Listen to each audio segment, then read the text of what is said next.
Tug, tug, tug. There it is again, a faint tapping from behind a bathroom door that should be empty. But you know for a certainty, there is no one in there. Above you, the neon lights flicker, buzzing with the frantic hum of a dying insect. Seconds pass. Then, a hinge groans. The door to the third stall creaks open of its own accord, as if nudged by the weight of invisible air. From the encroaching shadows, a child's voice emerges, thin, raspy, and trembling. A voice from vocal cords that haven't been used in decades. Was it you? Who called for me? Then silence. A silence that feels too long, too heavy. In Japan, this isn't just a bedtime story. It is a ritual. Something attempted by thousands of school children.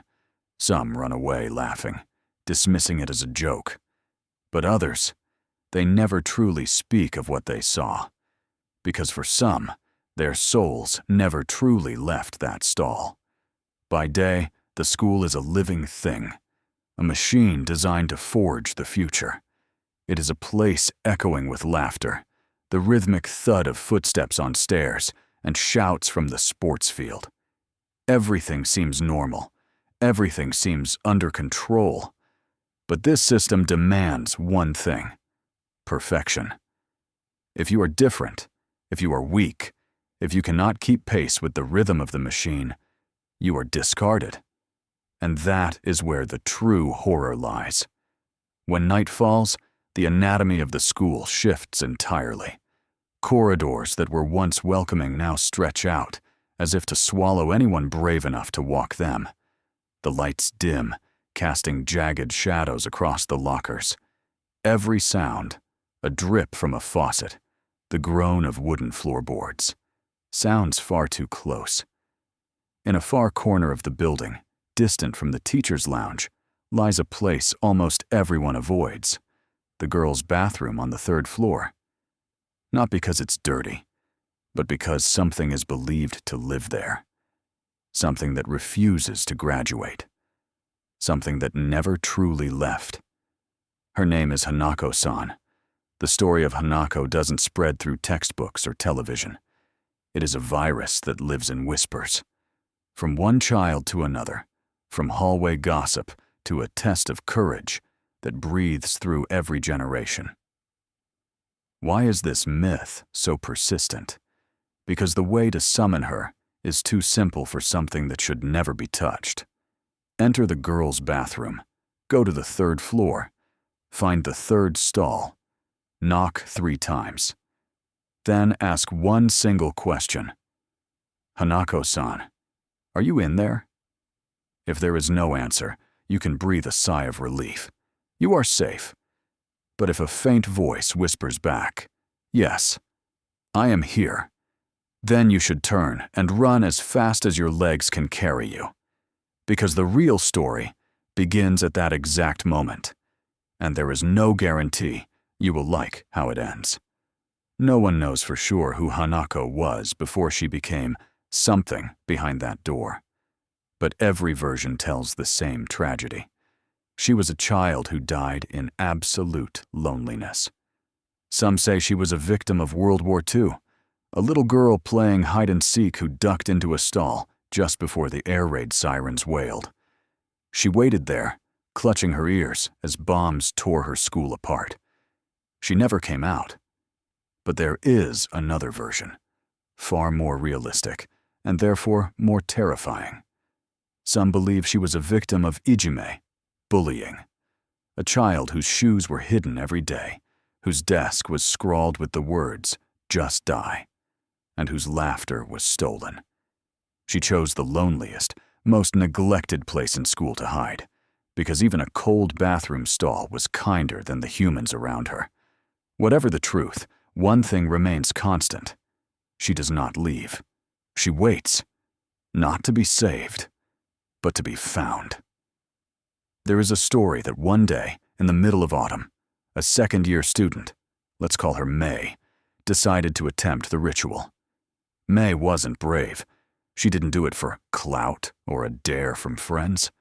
In truth, May had no friends to dare her. She had reached a point where her fear of ghosts had been drowned out by her disgust for reality. She simply felt empty. She no longer cared about anything. She waited until the school was dead silent, until the janitors had gone home, until the sky outside the window turned black as ink, and the last echo vanished from the corridor. She began her walk toward the third stall. With a slow, steady pulse, she walks. On the second floor, the air is merely cold. But the moment her foot strikes the tiles of the third floor, the atmosphere shifts. The air turns thick, viscous. Her lungs feel as though they are being crushed by an invisible pressure, a psychic atmosphere that rejects her very presence. Her hands are like ice. Her heart beats slow, but so loud it thunders in her ears like a war drum. Yet, she does not stop. She pushes open the bathroom door. The sharp, antiseptic sting of floor cleaner claws at her throat, mingling with the stench of something ancient. The smell of damp, rotting wood. Inside, the neon lights hum and flicker, a dying rhythm. 3 mirrors line the wall, reflecting her pale face and the hollow, dark circles beneath her eyes. May scans the stalls. The first? Door wide open. Empty. The second? Locked from the outside. The third? Closed. May stands before that third door without hesitation. There is no instinct to run. She clenches her fist, her knuckles brushing against the freezing timber. 1, 2, 3. The sound is deafening in the void. May draws a long, shaky breath, swallowing saliva that feels like dry sand. Hanako-san, are you in there? Silence. 10 seconds. 20. A suffocating stillness, as if time itself has stopped breathing. May begins to turn away, a bitter sense of foolishness rising for having spoken to dead wood. Until the voice. It doesn't come from the floor below. It doesn't come from the wind outside. It originates from directly behind the door, mere centimeters from her face. Soft. Too close. Unmistakably human. Yes, I'm here.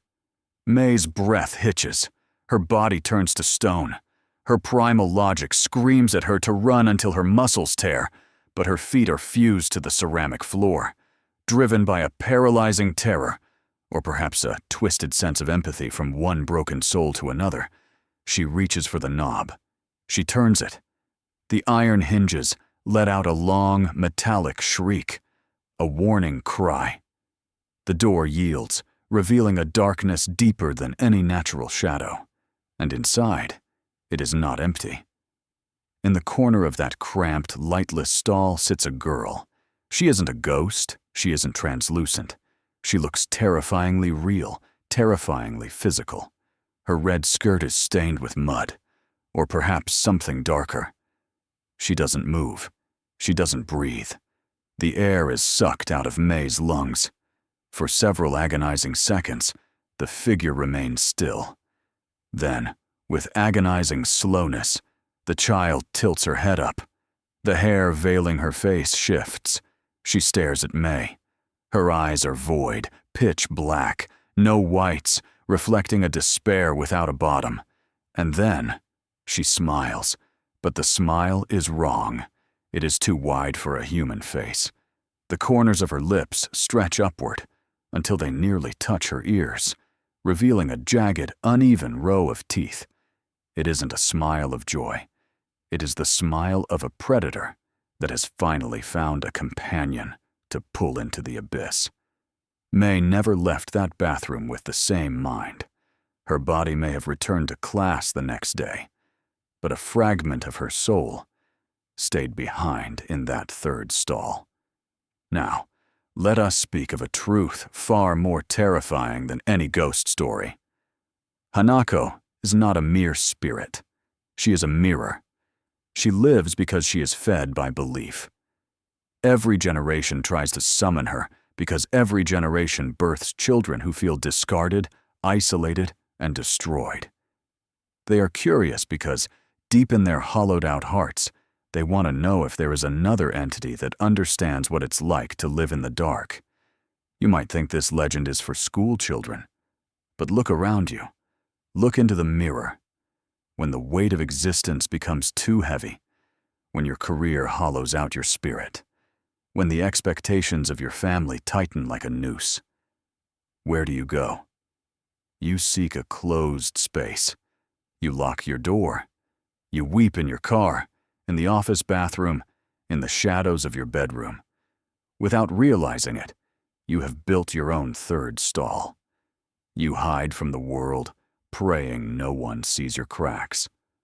The greatest terror of the Hanako legend isn't what hides behind the wooden door.